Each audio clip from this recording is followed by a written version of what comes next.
हर हर महादेव, जय Bholenath. YouTube channel भक्ति सागर में आपका स्वागत है। दोस्तों, चलिए शुरू करते हैं दुर्गा सप्तशती के 5वें अध्याय को।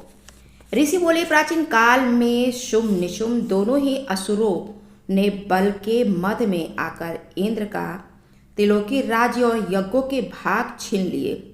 उन्हीं दोनों ने सूर्य, चंद्रमा, कुबेर और वरुण पे अधिकार पा लिया। वायु एवं अग्नि का काम भी वे करने लगे। देवताओं को अपमानित, पराजित एवं राजभ्रष्ट करके स्वर्ग से निकाल दिया। जिसके अधिकार उन दो असुरों ने छीन लिए थे, वे सभी पराजित देवता अपराजिता देवी का स्मरण करने लगे। उस देवी जी ने तो हमें वर दिया हुआ है कि आपत्ति काल में मेरा स्मरण करने पे तुम्हारे महान संकट तत्क्षण में ही दूर हो कर दूंगी। वही वर विचार कर पर्वतराज हिमालय पर सभी देवता पहुंचे। वहां भगवती की स्तुति करने लगे। देवता बोले, देवी एवं महादेव को नमस्कार हो, शिवा को सदा नमस्कार हो, प्रकृति भाद्र को नमस्कार हो। हम सबने उस भगवती को प्रणाम करते हैं। ब्रह्म रूपा को नमस्कार हो, नित्य स्वरूप गौरी धात्री को नमो नमः हो, ज्योत्सना रूपणी चंद्र स्वरूपा सुखमयी को निरंतर नमो नमः। प्रणाम करने वालों की उन्नति करने वाली सिद्धि स्वरूपा को नमस्कार हो। दैत्यों की लक्ष्मी, राज्य लक्ष्मी, शंकर पत्नी माता जी को नमो नमः हो। दुर्गा संकट के से पार करने वाली दुर्गा, पारा सार रूप सारा सर्व कारिणी, ख्याति कृष्णा धूम्रा देवी, भयंकर रूप उस देवी जी को बार बार प्रणाम हो।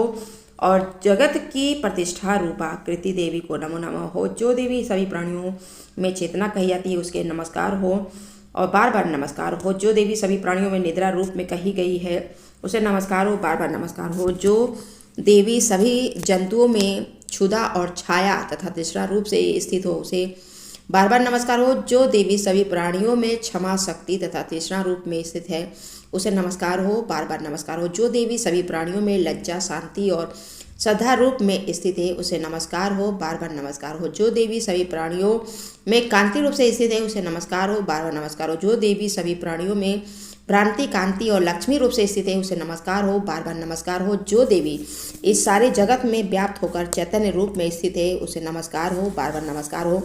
प्राचीन काल में अपने मनोरथ की सिद्धि के लिए देवताओं ने देवी की स्तुति की। इस प्रकार कई दिनों तक सुरपति इंद्र जिसकी सेवा करता रहा, वह मंगल रूपा परमेश्वरी हमारा मंगल एवं कल्याण करे और हमारी आपत्तियों को दूर करे। दुष्ट दैत्यों से संतापित हम संपूर्ण देवता जिस भगवती ईश्वरी को नमस्कार कर रहे हैं और जो भक्ति पूर्वक नम्रता के स्वरूप मनुष्यों द्वारा किए थी, उन दोनों ने शुंभ दैत्य को जाकर कहा कि हिमालय को अपनी कांति से प्रकाशित करती हुई परम सुंदर स्त्री वहां बैठी है। वैसा उत्तम परम सुंदर रूप किसी ने कहीं भी नहीं देखा होगा। हे असुराज, वह देवी कौन है? इस बात का आप पता लगाइए और ग्रहण करिए। वह स्त्री कन्या है, रत्न ही तो है। उसके तो सभी अंग बड़े ही मनोहर हैं। अपनी दिव्य कांति से दिशाओं को प्रकाशित कर रही है। और हे दैत्येंद्र, वह बैठी हुई है, आप उसे देख सकते हैं। निशुंभ से पराजित हुए मिलकर मेरी स्तुति कर रहे हैं। श्री पार्वती जी के शरीर को से श्री अंबिका जी का प्राकट्य हुआ। इसी कारण सारे संसार में कौशिकी नाम से प्रसिद्ध हुई। और इस प्रकार जब कौशिकी प्रकट हुई तब श्री पार्वती जी के रूप में काली हो गई। हिमालय में रहने के कारण इनका नाम कालिका विख्यात हुआ। और उनके अनंतर शुंभ निशुंभ के नौकर चंडमुंड ने वहां आकर उस अंबिका जी को देखकर, जो उस समय परम सुंदरता धारण की हुई थी, उन दोनों ने शुंभ दैत्य को जाकर कहा, हिमालय को अपनी कांति से प्रकाशित करती हुई परम सुंदरी स्त्री वहां बैठी है। वैसा उत्तम परम सुंदर रूप किसी ने कहीं भी नहीं देखा होगा। हे असुराज, ये कौन है, कौन होगी? और इस बात का आप पता लगाइए, ग्रहण करिए। वह स्त्री कन्या है, रत्न है।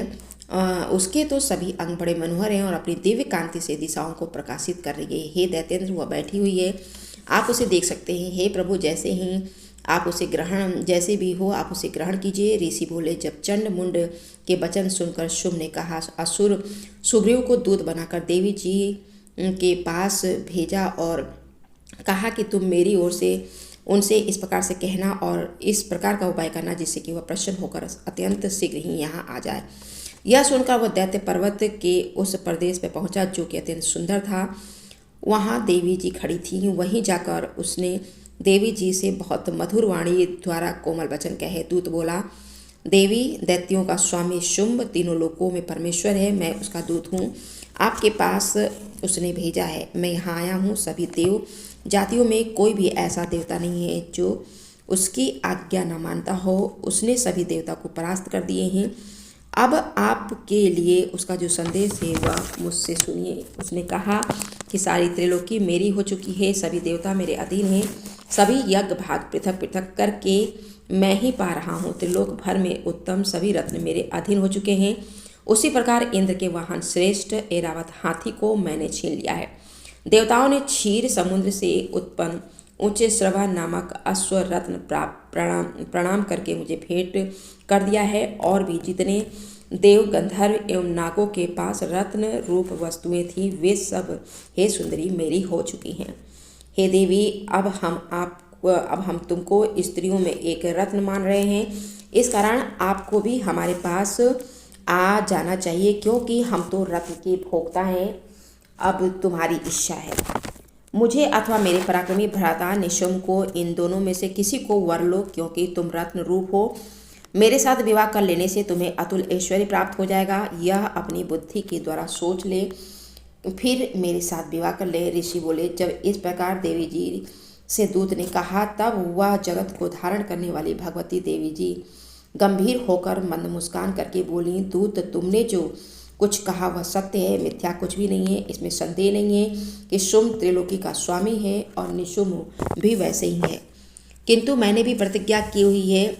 उसे किस प्रकार से मिथ्या कहें? प्रतिज्ञा इस प्रकार है कि जो मुझे युद्ध में जीत ले वह मेरा अभिमान तोड़ दे और संसार में मेरे समान बलाधारी हो, वही मेरा भर्ता हो सकता है।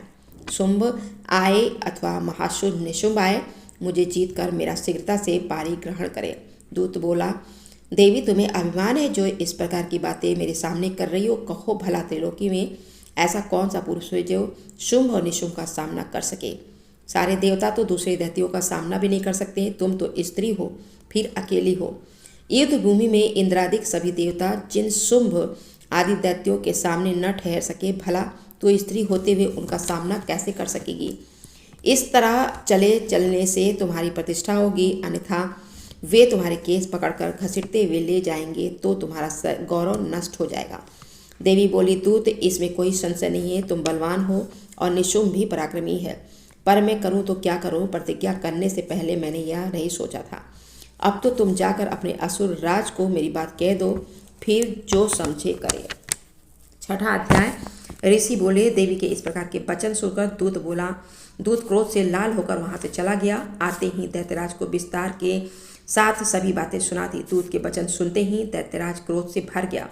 दैत्यों के सेनापति धूम्रलोचन से बोला, धूम्रलोचन, तुम देर मत करो, अपनी सेना के साथ वहां जाकर उस दुष्टा की केसों से पकड़कर बलपूर्वक घसीटते हुए यहाँ जल्दी ले आओ। उसकी रक्षार्थ यदि कोई दूसरा वहां उपस्थित हो, चाहे वह देवता हो, यक्ष हो, गंधर्व हो, कोई भी हो, उसे मार डालो। ऋषि बोले, आज्ञा पाते ही वह धूम्रलोचन दैत्य 60,000 असुरों की सेना लेकर शीघ्र ही चल पड़ा। वहां पहुंचकर उसने हिमालय पर विराजमान देवी जी को देखा और ऊंची आवाज से बोला, अरे तो शुंभ निशुंभ के पास चल। यदि अभी प्रसन्नतापूर्वक मेरे स्वामी के पास चलेगी तो स्मरण रख, तुझे बालों से पकड़कर घसीटते हुए बलपूर्वक जो है ले जाऊंगा। देवी बोली, इसमें कोई संशय नहीं है, तुम्हें दैत्येश्वर ने भेजा है। तुम स्वयं भी बलवान हो, बड़ी भारी सेना लेकर भी साथ आए हो। इस प्रकार की दशा में मुझे बलपूर्वक ले चलोगे तो फिर मैं तुम्हारा क्या कर सकती हूँ? ऋषि बोले, जब इस प्रकार का उसे उत्तर मिला तो धूम्रलोचन असुर देवी की ओर दौड़ा। तब तो उसने देवी अंबिका जी ने जो है उसे हुंकार के शब्द से ही भस्म कर दिया। फिर तो असुरों को क्रोध में आई बड़ी सेना तथा अंबिका जी ने एक दूसरे पे तीक्ष्ण वाण शक्तियां फरसे आदि बरसाने आरंभ कर दिए। इधर देवी जी का वाहन सिंह भी कुपित होकर भयंकर नाद करता हुआ उछल पड़ा। फिर सिंह ने कुछ असुरों को पंजों से मार दिया, कुछ एक को अपने जबड़ों से तथा कई एक महासुरों को नीचे पटक कर होठ को दाढ़ों से विदीर्ण करके मार डाला। कितने एक दैत्यों के केसरी ने नाखूनों से पेड़ फाड़ डाले, किसने एक दैत्य तल प्रहार कर उनके धड़ से पृथक कर डाले, दूसरों की भुजाएं सिर आदि छिन्न भिन्न कर दिए, कितने के पेट फाड़ फाड़ कर गले से बाल फटकारते हुए सिंह ने रुधिर पान किया। अत्यंत कुपित हुए देवी जी के वाहन बलवान सिंह ने क्षण भर में दैत्यों की सेना क्षय कर दी। देवी जी ने उस आसुरी धूम्रलोचन सेना को मार दिया।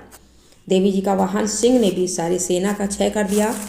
शुंभ ने जब यह सुना तो उसके क्रोध का पारा बढ़ गया और उसके होठ कांपने लगे। छठ शुंभ ने चंड और मुंड दोनों दैत्यों को आज्ञा दे दी, हे चंड मुंड, तुम दोनों बड़ी भारी सेना लेकर वहां पहुंचो, उसे जल्दी से यहाँ लाओ, उसे बालों से खींचकर अथवा बांध कर ले आओ। यदि इस प्रकार लाने में तुम लोगों को संशय हो तो युद्ध करो। सभी प्रकार के अस्त्र शस्त्रों से सारे असुर मिलकर उसे मार डालो। उस दुष्टा के मर जाने एवं सिंह के भी मर जाने पर जिस दिशा में अंबिका पड़ी हो उसे बांधकर अपने साथ लेकर शीघ्र लौटो। 7वां अध्याय। ऋषि बोले, जब आज्ञा पाते ही चंड मुंड आदि दैत्य आयुधों से सुसज्जित होकर चतुरंगड़ी सेना के साथ चल पड़े। वहीं पहुंचकर उन्होंने देखा कि हिमालय की ऊंची स्वर्ण की चोटी पर सिंह पर देवी जी विराजमान बैठी हैं, मंद मंद मुस्कुरा रही हैं। इस प्रकार उसे देखकर पकड़ने की चेष्टा करने लगे। किसी ने धनुष चला दिया तो किसी ने तलवार संभाल ली और कितने एक देवी जी के पास पहुंचकर अंबिका जी ने उन शत्रुओं के प्रति क्रोध में आ गई और उस समय क्रोध के कारण उनका जो है मुख काला हो गया। देवी जी के माथे पे कुटिल होकर भव्य तन गई तो भयानक मुख वाली काली देवी तलवार एवं पासली प्रकट हो गई। उसमें विचित्र खटवांग धारण किए हुए था, नरमुंड माला शोभी थी और चीते के चर्म की साड़ी पहनी थी। शरीर का मांस सूखा दिखाई देता था, अत्यंत भयानक रूप था। मुख को विस्तार से खोल रखा था और लपलपाती हुई जीवा और भी भयानक थी। धसी हुई लाल लाल आंखें थीं, गर्जन से सभी दिशाओं को भर दिया था। तब तो बड़े वेग से दैत्य सेना पे टूट पड़ी, बड़े बड़े असुरों की मारती हुई उसका भक्षण करने लगी। उन पासरों रक्षकों को, अंकुश धारियों को, महाव्रत तथा योद्धाओं को घंटों के साथ कितने एक हाथुओं को एक ही हाथ से पकड़कर मुंह से डालने लगी। वैसे ही घोड़ों के साथ रथों को एवं सारथियों को भी मुंह में डाल दिया। डालकर अत्यंत भयानक रूप से दांतों से उन्हें चबाती जाती थी। किसी के केस पकड़ लेती तो कसी हुई गर्दन दबा डालती, किसी को पैरों से दबोच देती तो किसी को छाती से ढकेल कर मार गिराती। असुरों के द्वारा छोड़े हुए अस्त्रों को मुंह से पकड़ती जाती और दांतों से पीसती जाती। काली जी ने इस प्रकार बलवान दुरात्मा असुरों की वह सेना कुचल डाली, भक्षण कर डाली। कितने एक असुरों को मार पीट दिया। उस देवी जी ने कुछ को तो तलवार से काट गिराए, कुछ एक खटवांग से पेट दिए गए और कुछ एक दांतों से कुचल दिए। क्षण भर में असुरों की वह सारी सेना पीट पीट कर गिरा दी। यह देख चंड उस भयानक काली की ओर दौड़ा। इधर महाअसुर मुंड ने भी महाभयंकर बाणों की वर्षा से एवं सहस्त्रों अस्त्र चलाए एवं चक्रों द्वारा उस भयानक आंखों वाली देवी जी को ढक दिया। वे अनेकों चक्र देवी जी के मुख में प्रवेश करते हुए इस प्रकार दिखाई देने लगे जैसे बहुत से सूर्य बिंब बादलों के पेट में समाते जा रहे हों। तब तो जिसके भयानक मुख से के भीतर जिनका देख सकना भी कठिन था, ऐसे दांतों के प्रकाश से दमकती हुई अत्यंत क्रोध में आकर भयानक गर्जना करती हुई वह काली जी की अष्टहास करने लगी और हूँ करती हुई बहुत बड़ी तलवार लिए हुए देवी चंड पे कूद पड़ी।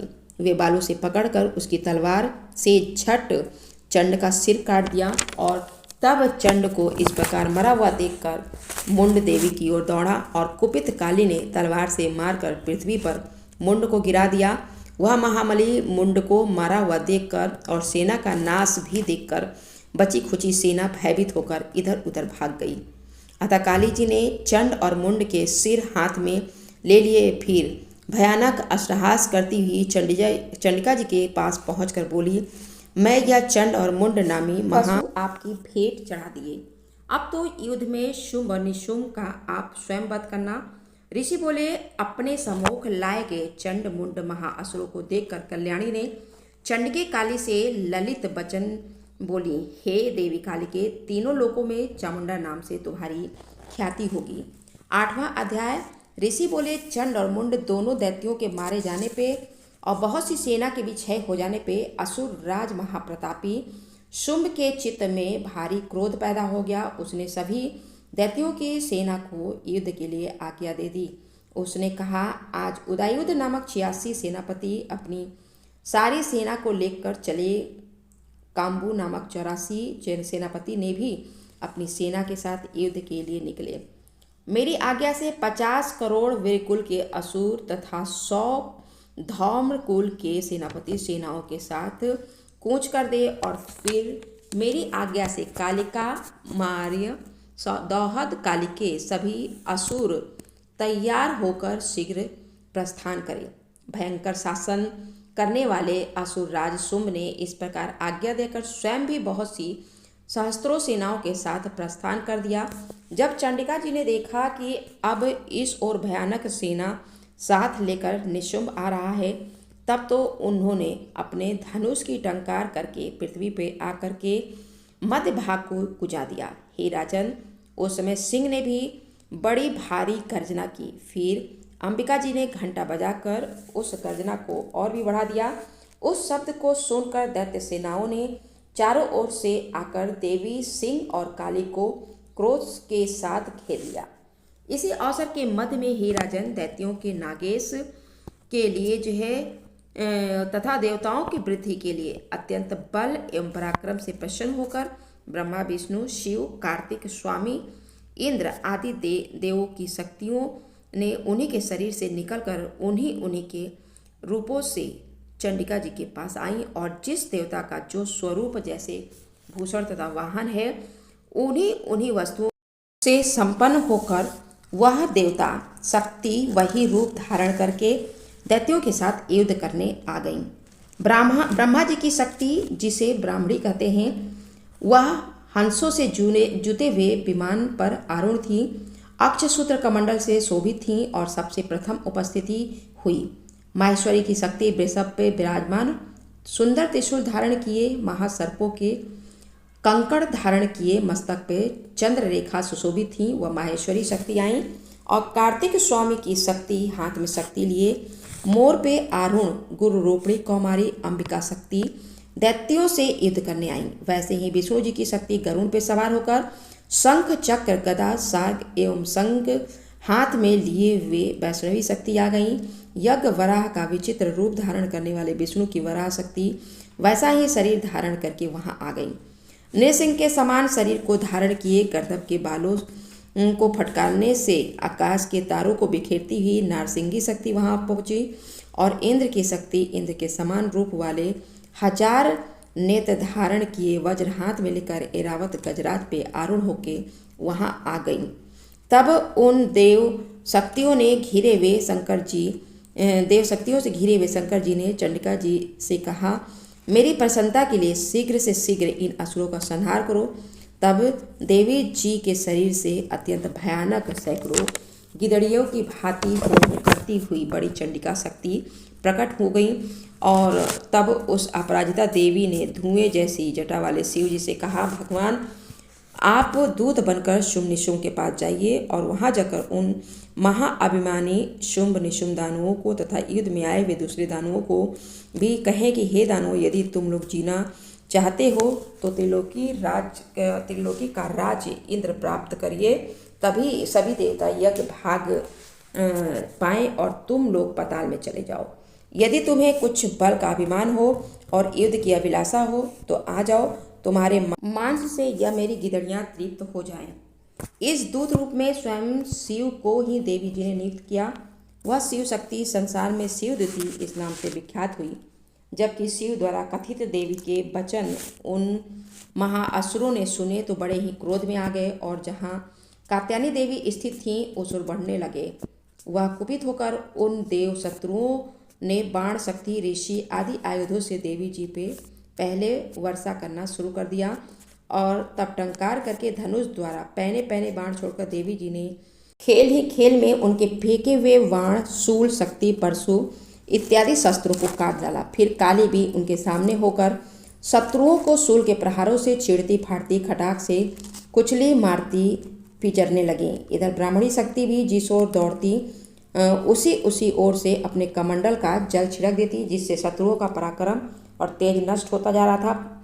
माहेश्वरी शक्ति ने त्रिशूल द्वारा, वैष्णवी शक्ति ने चक्र द्वारा, कौमारी शक्ति द्वारा दैत्यों का क्षय करना आरंभ कर दिया। इंद्री शक्ति ने वज्र गिराने से सैकड़ों दैत्य दानव विदीर्ण होकर रुधिर के पनाले बहते हुए पृथ्वी पर गिरने लगे। वराही शक्ति ने तो कुछ एक को टुंड प्रहार से मार गिराया और कितने दैत्यों की छातियां अपनी दाढ़ों के अग्रभाग से चीर डाली। वराह मूर्ति के चक्र द्वारा बहुत से दैत्य चीड़ फाड़ डाले।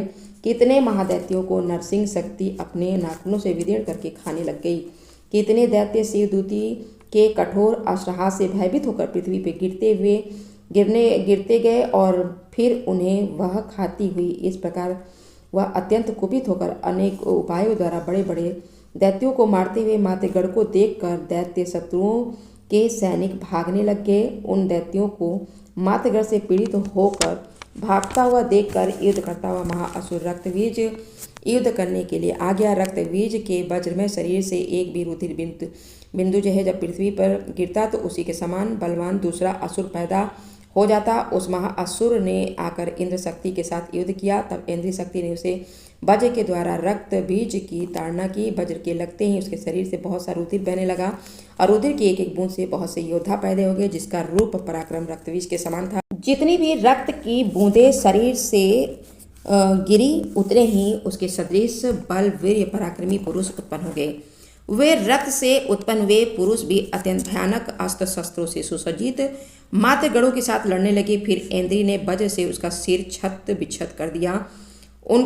उससे रुधिर वह उठा और तब हजारों पुरुष उस रुधिर से पैदा हो गए। वैष्णवी शक्ति ने चक्र शक्ति द्वारा उसे मारा। इंद्री शक्ति ने गदा द्वारा असुर राज की ताड़ना की।